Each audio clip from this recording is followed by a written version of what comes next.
आज karate class है 26/11/1968। Cutting की हुई क्लास है। बोला संकल्प तो होते ही हैं,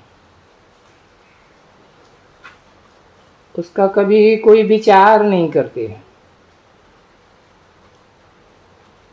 इसी समय में भी जबकि कोई संकल्प विकल्प आते हैं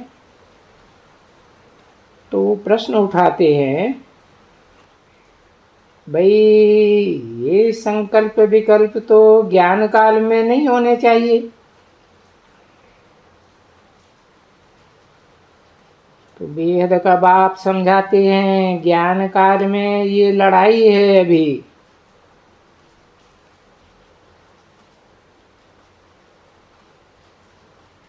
आगे भक्ति मार्ग में तो लड़ाई नहीं थी,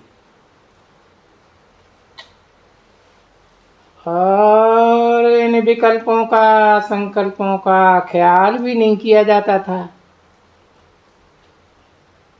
कि भाई संकल्प विकल्प आते हैं। कभी ऐसे कहते भी नहीं और न उनका विचार करते थे। कोई भी बुरा काम का संकल्प आता था तो कर लेते थे।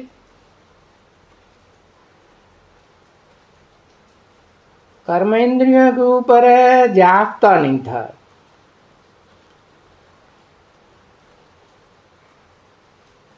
कोई रोक नहीं करते थे। अभी तो बाप ने मना की है, तो कर्मेंद्रियों से तुम कोई भी पाप नहीं करना। संकल्प विकल्प तो आएंगे जरूर, समझा ना।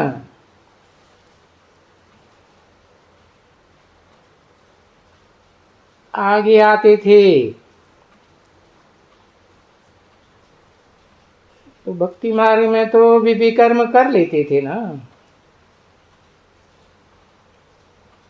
अभी तो बाप की मना है।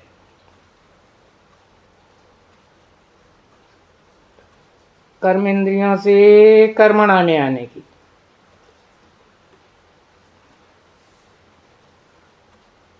क्योंकि कहते हैं युद्ध का मैदान है,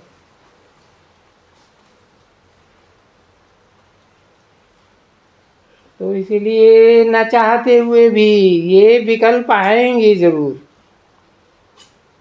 और जास्ती आएंगे।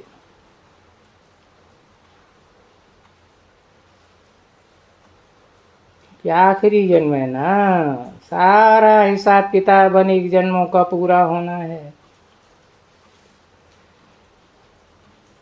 तो जास्ती विकल्प आवे तभी तो युद्ध उसको कहेंगे ना। तो बरोबर माया से अभी युद्ध है, तो माया जास्ती विकल्प ले आती है, बहुत तूफान में ले आती है।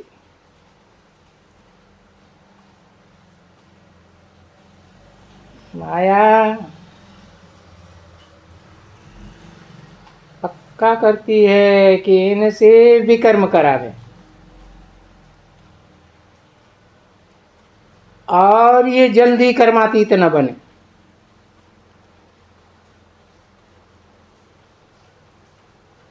इसलिए इन विकल्पों का कोई मुझान नहीं होना चाहिए।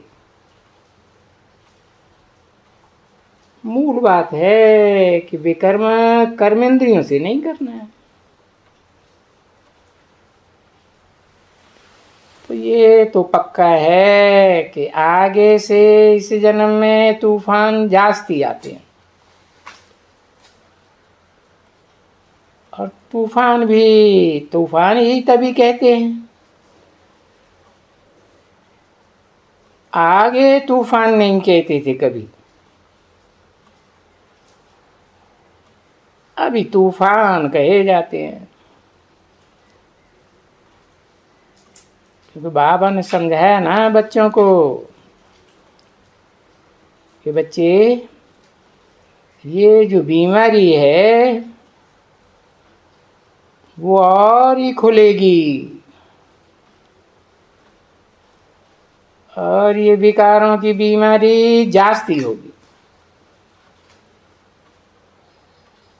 विकारी संकल्प जो आगे नहीं इतने आते थे, ये विकल्प वगैरह, तो अभी जास्ती विकल्प आएंगे, क्योंकि युद्ध का मैदान है। इसलिए विकल्पों के आने से मुझने की दरकार नहीं है, कोई दरकार नहीं। फिर भले आ गए तो आने दियो। ये तूफान, परंतु कर्मेंद्रियों से कुछ भी विकर्म नहीं करना है, वो संभाल रखनी है। क्योंकि कहीं पाप न हो जावे। आगे तो भक्ति मार्ग में पाप पुण्य का कभी ख्याल ही रहता है ना, नहीं रहता ना। ना आगे विकार में तो चले जाते थे, करते थे। अभी विकार में जाते हैं तो पछतावा करते। बाप को कहते हैं, बाबा मेरे से ये विकार हो गया, ये मेरी गफलत है।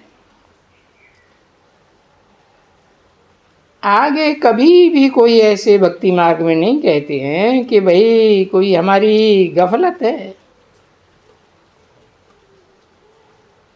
या हम बाबा की सीमत पर नहीं चले ना। ये अभी खुद बाबा को कहेंगे, बाबा आज मैंने भूल की। आगे तो भूल का कोई पता ही नहीं पड़ता था, अभी ज्ञान मिला है, अभी पता पड़ता है। इसलिए बाप कहते हैं कि ये माया का तूफान आते हैं, और जो विकारों की बीमारी होती है ना, वो जास्ती उथल खाती है। समझा? विकारों की बीमारी और काय की बीमारी, ये संकल्पों की, विकल्पों की आने की, विकार में जाने की, कोई भी विकार में जाने की। क्योंकि ये विकार है ना, सभी विकार पहले तो देवभान में ले आते हैं। तो ये देवभान भी तो विकार हो गया ना। काम, क्रोध, लोभ, मोह, ये भी तो विकार हो गया। तो ये तुम बच्चे समझ गए। नहीं तो मनुष्य कहते हैं ये तो प्रकृति का धर्म है, ये तो होना चाहिए।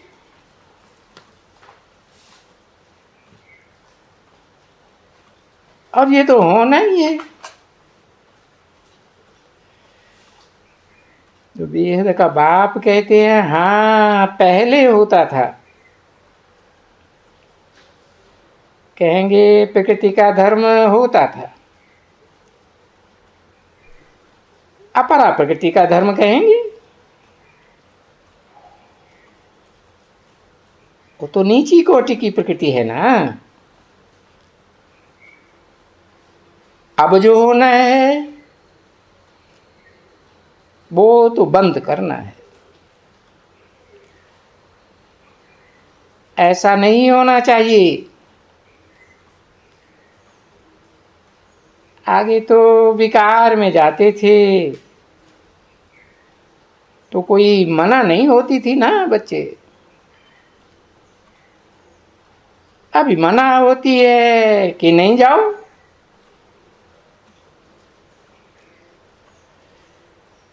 तो जब मना होती है तो माया आड़े आगे आती है।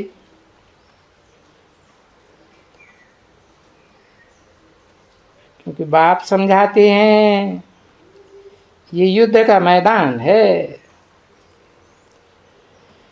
इसलिए बच्चों को खबरदार होना चाहिए। क्योंकि न चाहते हुए भी जास्ती तूफान आएंगे।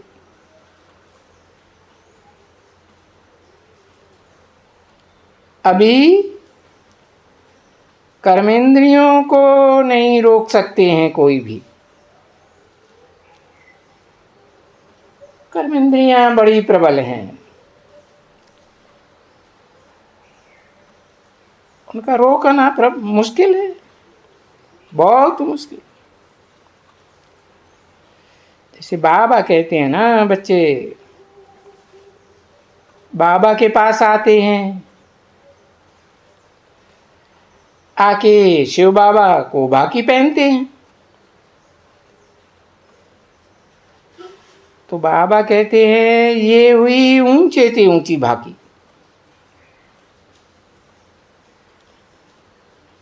बस बाबा को एक बार भाकी पहन ली तो तुम और कोई को भाकी नहीं पहन सकते हो। क्योंकि जब ऊंचे से ऊंचे को पहना तो उनसे कम तो किसको भी नहीं। क्योंकि मना करते हैं ना। और वो भी कहते हैं कि बाबा आपके सिवाय मेरा दूसरा कोई नहीं। जब दूसरा कोई नहीं फिर क्यों किसको बाकी पहनी, जब कोई है ही नहीं। तो इन बातों में बच्चों को थोड़ा समझना होता है। हाँ, ये है कि एक होता है किसको राजी करने के लिए। चलो, झगड़ा तो नहीं होता है। अच्छा चलो भाई, झगड़ा मिटाने के लिए चलो बाकी पहन लेते हैं। तो ये कोई नगन होना थोड़ी हुआ ना। विकार में तो नहीं गया ना। विकार माने ही विपरीत कार्य, हिंसा करना, खून खराबा करना। तो ये पति पत्नी के बीच कोई खिटपिट होती है, झगड़ा होता है, तो उसको मिटाने के लिए भाई बाकी पहन ले। कि अपने को समझते हुए कि मैं तो बाबा की याद में हूं, परंतु उनका हठ है।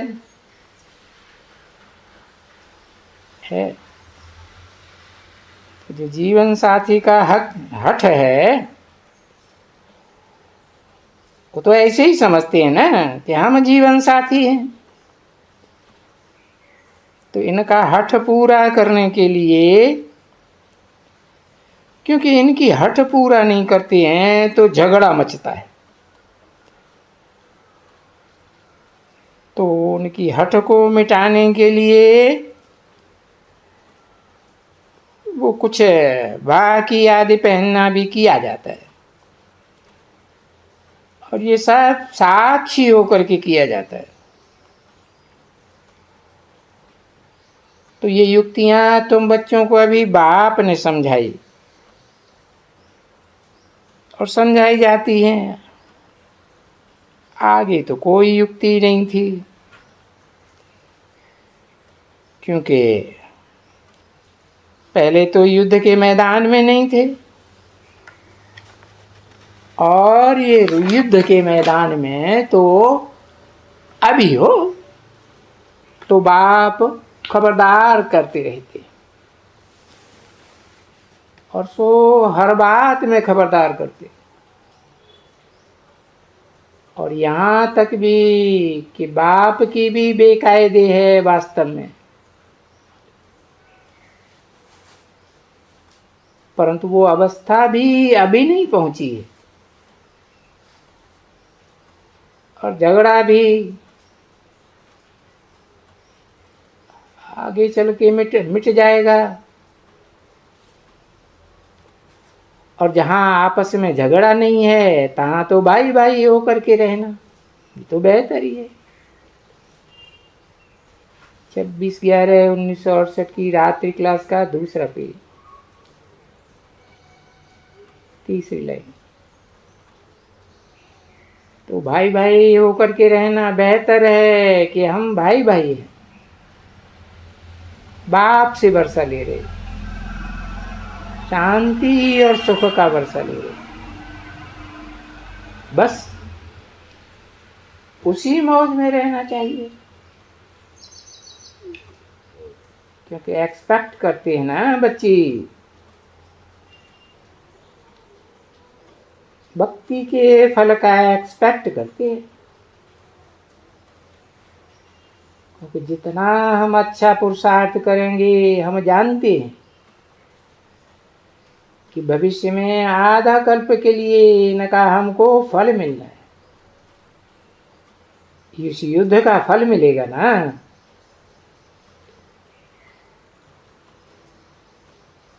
तो जितना हम ये अवॉइड करेंगे, क्योंकि अभी तो बाबा की बन गई ना, तो बाबा के बन गए तो जैसे रूह बन गए, बस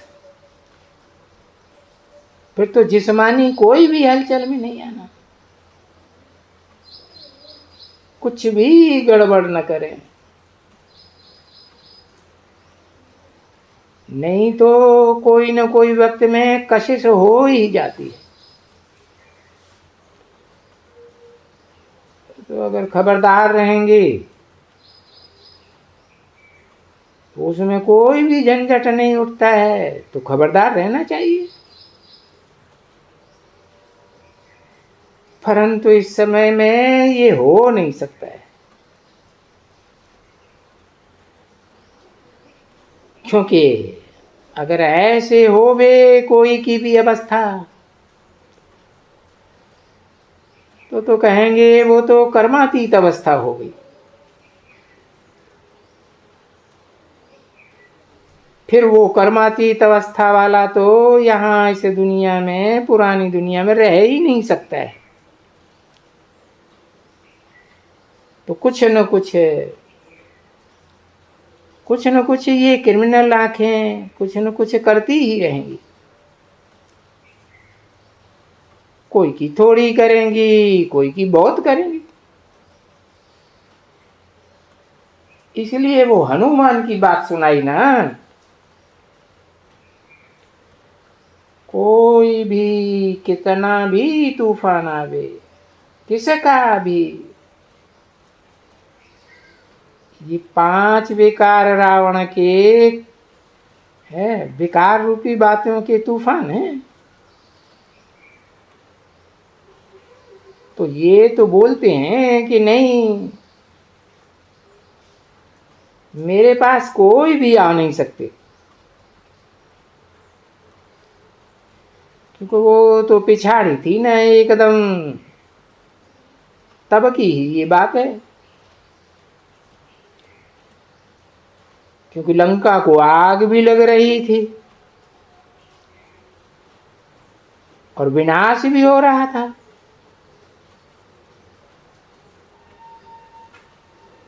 तो वो अवस्था तो उस समय में तुम बच्चों की अवस्था बड़ी अच्छी रहती है ना, कर्मातीत अवस्था।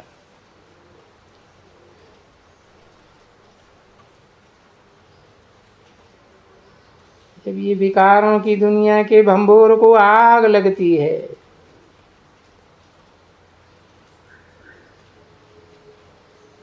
तो उस समय भी किसकी तो अवस्था रहती है। किसकी रहती है?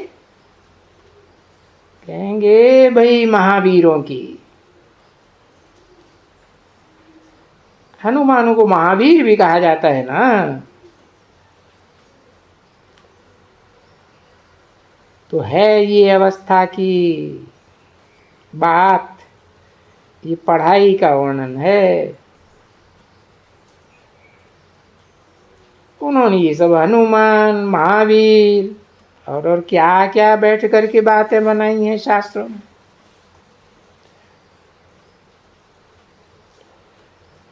और कोई कोई ये सभी बातें बाप को बताते हैं, कोई कोई नहीं बताते। या कहें कि कोई कोई ये कुछ समझते नहीं है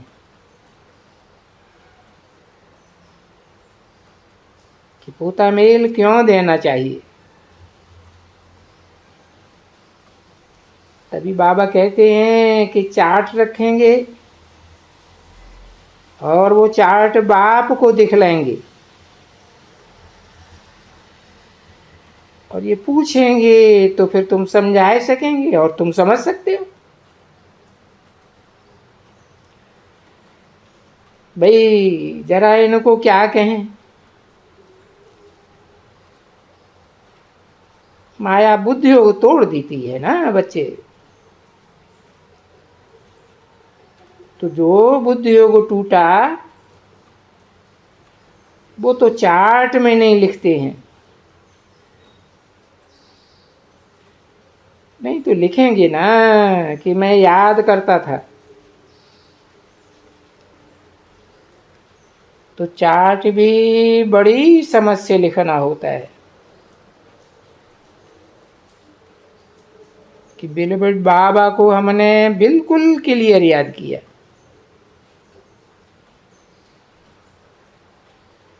भले तुम बच्चे ये सब बातें जानते हो अच्छी तरह से कि हम शिव बाबा के बच्चे बने हैं, तभी तो यहाँ बैठे हुए हैं। शिव बाबा का न बच्चा बनने वाला तो ब्रह्मा कुमार के पास तो बैठते ही नहीं, बैठ ही नहीं सकते। तो जब भी उनको अपना बनाया है तो ये बना करके वारस बन जाते हो, इसमें भी कोई संशय नहीं है। परंतु वारस भी तो नंबरवार है ना, पद ऊंचा कैसे मिले। तो उनमें फिर ये सभी खबरदारी बहुत है। पीछे जितनी जो खबरदारी रखते हैं,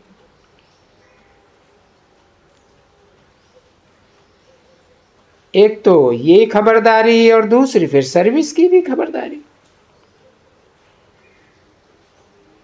कि बहुतों का कल्याण करने से वो इकट्ठा हो जाते हैं ना। वो दूसरे का कल्याण करने से अपन को भी मदद मिलती है, ऑटोमेटिकली कायदे अनुसार मिलती है।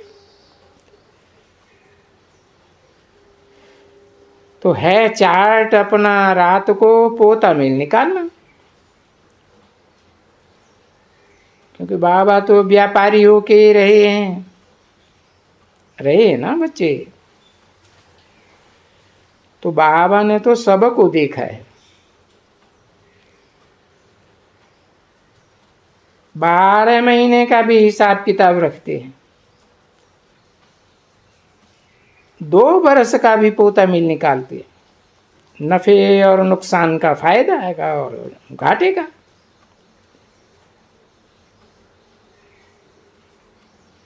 कोई कोई सुस्ती करते हैं। ओम शांति।